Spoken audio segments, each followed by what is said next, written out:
জননী জন্মভূমিশ্চ স্বর্গাদপি করিয়সি। ছোটবেলায় পড়েছিলাম মেজ বৌদি, কিন্তু আমার মায়ের মতো মাকে দেখলেন এ কথা কেউ বলবে না। আরে আরে আমার মা তো একটা পিশাচিনী। ছি ছি ভাই, ও কথা বলতে নেই। যতই হোক উনি তোমার মা, তোমাকে এই পৃথিবীর আলো দেখিয়েছে। এর চেয়ে অনেক ভালো হতো যদি জন্মের সঙ্গে সঙ্গে আমার গলাটা টিপে আমাকে মেরে দিত। কেন কেন তুমি এত মত ঠাকুরপো? যন্ত্রণা মেজ বৌদি, এই বুকের মধ্যে একটা অব্যক্ত যন্ত্রণা সব সময় আমাকে কুরে কুরে খায়। বিবেকটা হারিয়ে গেল, বড় বৌদিকে এরা বাড়ি থেকে তাড়িয়ে দিল। অর্থের নেশায় এরা সব নিচে নেমে গেছে অন্ধকার গুহায়। তুমি গরিবের মেয়ে বলে এরা তোমাকে কেউ সহ্যই করতে পারে না। এমনকি আমার মেজদা তোমার গায়ে হাত পর্যন্ত তোলে। জানি বৌদি, আমি সব জানি।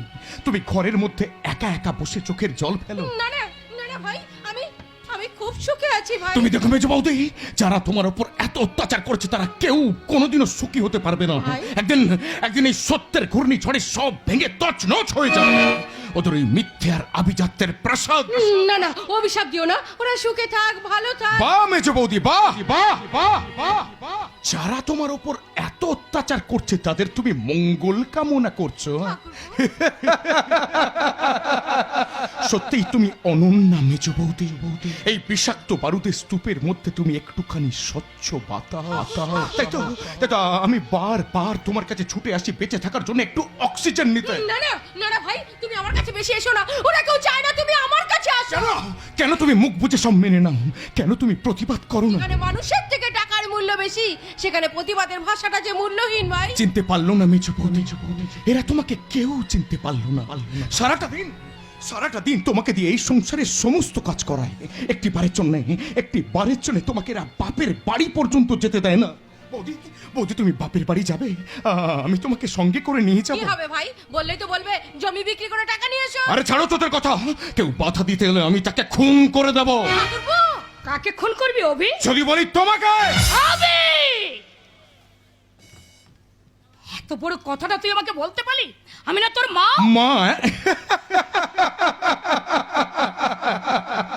তা মা হয়ে ছেলের প্রতি কোন কর্তব্যটা পালন করেছো শুনি?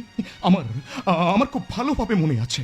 ছোটবেলায় আমি যখন স্কুল থেকে বাড়ি ফিরে তোমার কাছে যেতাম, তখন তুমি বিউটি পার্লারে যেতে নিজেকে সাজাবার জন্য।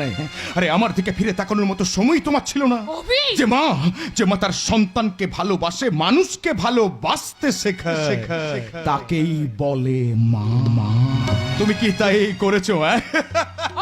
বলতে লজ্জা করে মা, বলতে লজ্জা করে। তোমার ফিগার খারাপ হয়ে যাবে বলে তুমি আমাকে মাতৃ দুগ্ধ থেকে বঞ্চিত করেছো। ওই বাজার থেকে বেবি ফুড কিনে নিয়ে এসে তুমি আমাকে খাইয়েছো। আরে আমি তো তোমার সন্তান নই মা। আমি ওই বাজার থেকে কিনে আনা বেবি ফুড কোম্পানির সন্তান। অবশ্য তোমার দুধ খাওয়ানি ভালোই করেছো, না হলে হয়তো তোমার মতো একটা শয়তান হতাম। মা হওয়া নয় মুখের কথা, যে না বোঝে সন্তানের ব্যথা। ঠাকুরপো তুমি চুপ করো, ঠাকুরপো তুমি চুপ করো। তুমি চুপ করো। এই সব শিক্ষা তোকে কে দিচ্ছে রে? তোর এই মেজ বৌদি? বুঝেছি, তোর এই মেজ বৌদি তোর মাথাটা চিবিয়ে খায়। কি আর করবে বলো মা? সারা দিন তো তোমরা মেজ বৌদিকে বাড়িতে বসিয়েই রেখে দিয়েছো। আরে একটু তো কাজও করতে দাও না, বেচারিকে সময় তো কাটাতে হবে নাকি? তাই আমার মাথাটা একটু চিবিয়ে খাচ্ছে আর কি। কি একটা পরের মেয়ের জন্য তুই তোর মাকে অপমান করছিস? আগে মেয়ে, তারপর মা। মেজ বৌদি যদি পরের বাড়ির মেয়ে হয়ে থাকে, সেক্ষেত্রে তুমিও তো পরের বাড়ির মেয়ে, তাই নয় কি মা? এই সংসারের জুতোশালী থেকে চণ্ডীপাঠ সবটাই তোমরা মেজ বৌদিকে দিয়ে করা। এমনকি একটি বারের জন্য বাপের বাড়ি পর্যন্ত যেতে দাও না। দোহাই ভাই, আমাকে নিয়ে তুমি মায়ের সঙ্গে অশান্তি করো না। এর জন্য তুমি যাও, বাড়ির ভেতরে যাও। রোদ তোমাকে ডাকছে। কেন মা? ও তো কোনোদিন আমাকে ডাকে না। কেন ডাকছে আমি কি করে বলবো? যাও বলছি। বেশ আমি যাচ্ছি। আরে যাও, ভেতরে গিয়ে দেখো আবার তোমার জন্য কি কাজ অপেক্ষা করছে। আরে তুমি তো হচ্ছে এই সংসারের একজন দাসী। সংসারে থাকতে গেলে সংসারের সমস্ত কাজই করতে। তাই নাকি? তা এই সংসারটা তো তোমারও মা। তা তুমি এই সংসারের জন্য কোন কাজটা করো বলতে পারো না? তুই কাকে কি বলছিস? তোর মায়ের সংসারে কাজ করবে? দিন রাত মদ গিলে মাথাটা তোর খারাপ হয়ে গেছে। হ্যাঁ আমি মদ খাই, আমি আরো মদ খাবো। আরে বাবা, তুমি গরিবের রক্ত চুষে খাচ্ছ আর আমি মদ খেলেই দোষ। হবে। 10 টাকা দাও। না, আমি টাকা দেবো না। টাকা তুমি দেবে, দিতে বাধ্য হবে, আর না দিলে এই সংসারে আমি আগুন জ্বালিয়ে দেবো, জ্বালিয়ে পুড়িয়ে সব ছাড় খাড় করে দেবো। কিন্তু অত টাকা তুই কি করবি? ওই আদিবাসী পাড়ায় যোগা সর্দারের মেয়ের বিয়ে, তাই টাকার প্রয়োজন। দেখ বাবা অভি, তুই যদি এইভাবে টাকা ওড়াস তাহলে দুদিন বাদে তোমরা ভিখারি হয়ে যাব। সে খেলটা তোর আছে বাবা। সমুদ্র থেকে এক ঘটি জল তুলে নিলে সমুদ্রের গভীরতা কখনো কমে যায় না মা।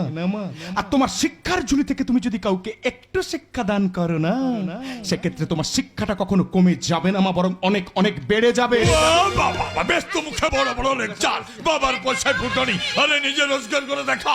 আজ 3-4 দিন পর মদ গিলে ঘরে ঢুকলি, আরে মদ খেয়ে খেলি বাটা যে পচে যাবে রে। লিভার খারাপ হয়ে গেলে তার জন্য ওষুধ আছে বাবা, কিন্তু চরিত্র খারাপ হয়ে গেলে তার জন্য কোনো ওষুধ নেই। হবে। এখনো বলছি সংযত হও, পাপের পথ থেকে ফিরে এসো। আরে কোনটা পাপ আর কোনটা পুণ্য আমি সেটা তোর মতো মাতালের কাছে শিখবো না। চোরা না শুনে ধর্মের কাহিনী। হবে। টাকা দাও, আমি এখান থেকে ফুটে যাব। না না, আমি তোকে টাকা দেবো না। বেশ, তাহলে আলমারি ভেঙে মায়ের গয়নাগুলো বের করে নি, তো জবাবু লাখ 10 টাকা হয়ে যাবে। না হবে না, এ কাজটা করিস না বাবা, এ কাজটা করিস না। কেন কথা বাড়াচ্ছ? দেখতে পাচ্ছ না মদ খেয়ে টুর হয়েছে? ও যদি সত্যি আমার গয়নাগুলো নিয়ে পালিয়ে যায়। আরে তাই বলে যতই হোক আমাদের তো সন্তান নাকি। যাও। এই যা, যা, আমি রুদ্রকে বলে দিচ্ছি তোকে 10,000 টাকা দেবে। যা দূর হয়ে যা আমার চোখের সামনে থাকে। মাতালকে সব শালাই ভয় পায়। দাঁড়াবি, আজ তোকে একটা কথা দিতে হবে। বলে দেখো, চিন্তা করে দেখবো। তুই বাড়ির বাইরে যাবি না, মদও খাবি না। কি রে চুপ করে আছিস কেন? বল বাবা বল। अगर जरा थके हो तो सुनो, खुशी में अब थोड़ा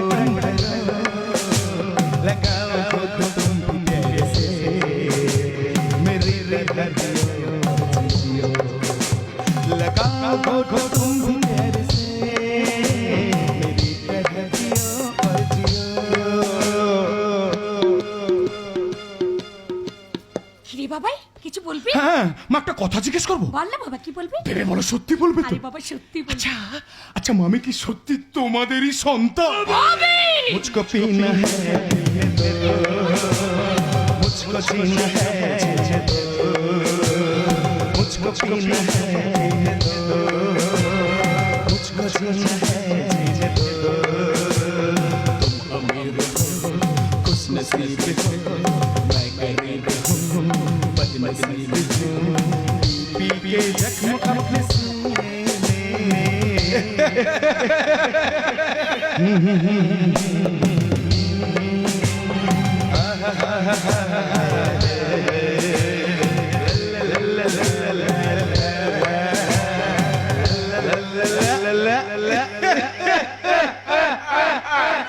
শত্রু শত্রু শত্রু